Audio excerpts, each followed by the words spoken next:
There will be 9 minutes of silence tonight in Kalamazoo to honor George Floyd and other black lives lost to police injustice. This is happening in just under an hour at Bronson Park, and that's where we find News 8's Whitney Burney, and she joins us live. Whitney.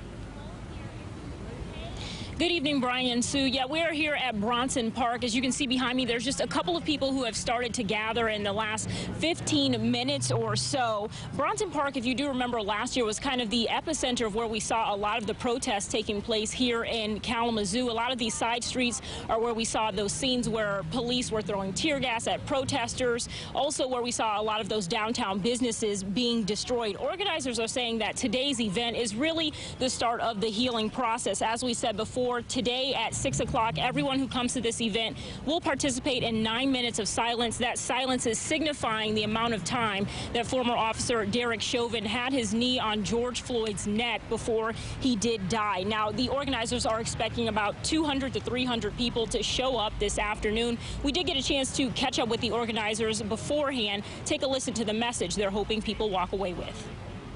I think this is just the start of the healing process. We want to restore hope, and in order to restore hope, we have to show that we can come together in full solidarity regardless of where we stand at. And this is where a lot of times we have to take the emotions out of it and be logically sound.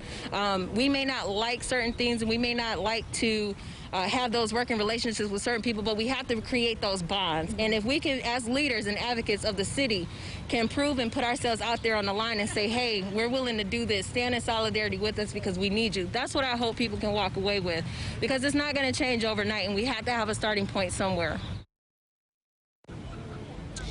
Now, what we want to show you now are these yellow crosses that people have here at Bronson Park this afternoon. These are signifying every life that was lost due to police violence or police brutality in the last year. The organizers say it's about 161 crosses. They're passing these out to everyone who comes this evening. They are asking people to go ahead and start showing up as soon as possible. They're going to start a program at around 5:45 with some speeches, and then they will begin that 9 minutes of silence directly at 6 o'clock.